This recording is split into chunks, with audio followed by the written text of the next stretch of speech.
name is Lana Pollack. I'm the U.S. Section Chair of the International Joint Commission. I'm happy to be in Toronto today, having traveled from Ann Arbor, Michigan, to meet with and speak with and learn from the Georgian Bay community. I think there are multiple challenges that you face, but I'd say probably the biggest challenge overall is the challenge of adapting in years to come to the uncertain impacts of climate change. So that even if we understand how we can best manage our water levels, water quality levels, the health of the lakes now, we know that's a dynamic, it's a dynamic system. And so we're going to have to keep adapting. But there are water level issues, as we know, but there's eutrophication issues, meaning the growth and the blooms of algae. Complicated, some of the reasons, some of the interactions we understand, some of them we don't understand, but what we do understand is that slimy beaches are beaches that you can't use. There's groundwater issues, there's contamination of groundwater that we need to address. There are invasive species issues that are a challenge. There's some historic challenges with the contamination of fish from PCBs and methyl mercury and chemicals that are no longer used but are residual in the lakes. There's a long list of challenges, but I'm hopeful that we'll make good decisions and manage them well. Part of the challenge is that responsibility is so diffuse.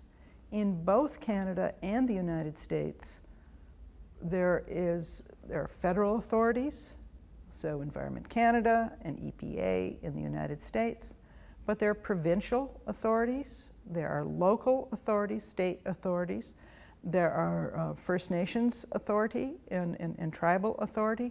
All of those governmental institutions, those governmental entities, have both the obligation and the responsibility to do things right, and that means invest in wastewater treatment plant, inspect and insist on septic systems, private septic systems that are up to par, that don't do damage to the lakes.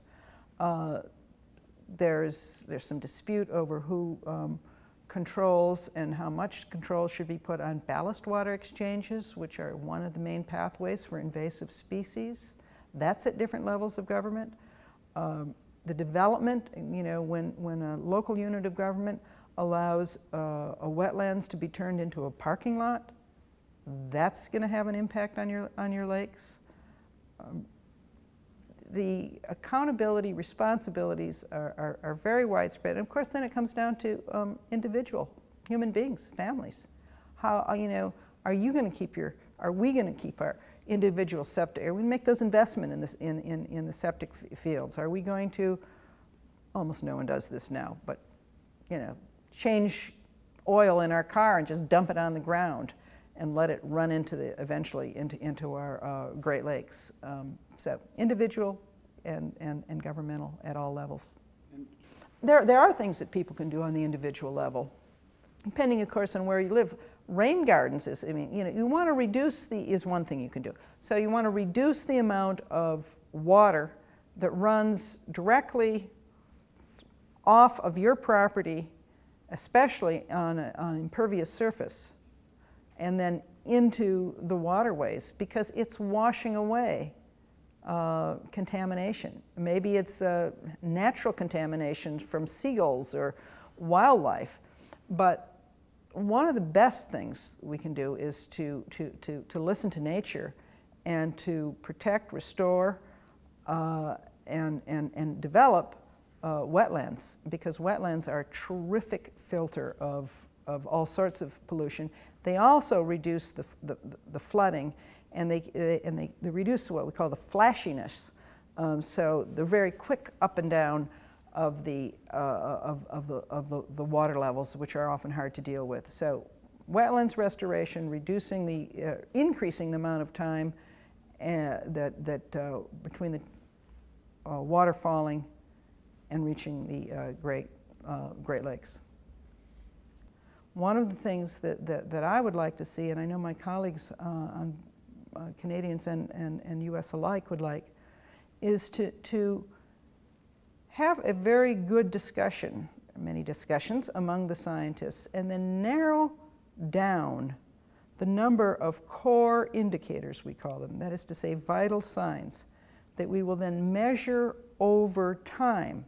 Because what happens is they'll do research in one area for 5 years, it's funded, and then they go off and do another research in some other areas, and it's, you know, for a few years.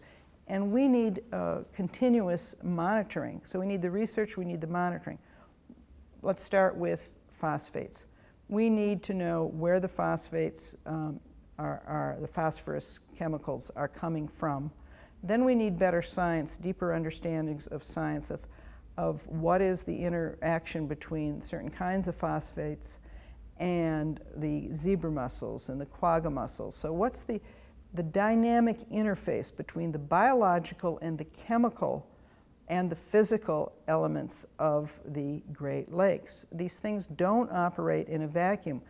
Phosphates did one thing to the lake before zebra mussels and quagga mussels.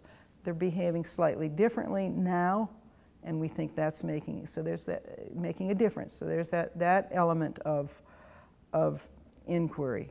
We want to have more research on, to the best degree possible, on the likely impacts of climate change on the Great Lakes specifically. We have a pretty good understanding how climate change is impacting the globe as a whole, but we want to know where we live and where we summer, what those impacts. So they need to do the modeling that they do that is helpful, not exact, but helpful in being predictive. And we would like to know what to expect there. We need more research on the chemicals of emerging concern.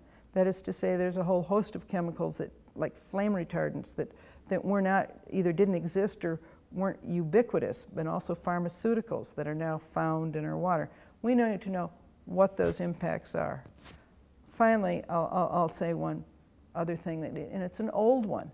We still don't have a good enough sense of which fish are the most healthy and which fish are the least healthy, and what the capacity is of various populations. So for instance, we understand to some degree that it has an impact on fetal development, so that a young woman who is pregnant or about to become pregnant would have a different tolerance than a person my age who is past her child-rearing age.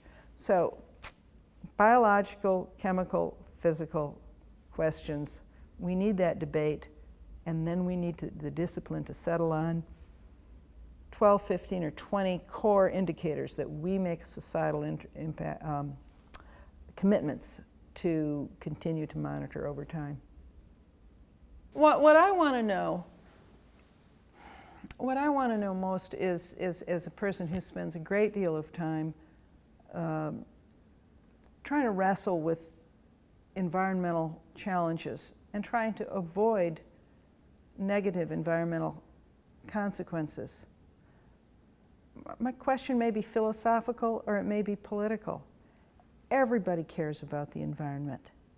It doesn't matter if you're conservative or liberal or Democrat or Republican or old or young. And yet, our governments on both sides of the border and in all level often put short-term interests in front of long-term investments in the environment, especially preventative investments. I want to know why the public doesn't hold their legislators accountable when I know the public cares.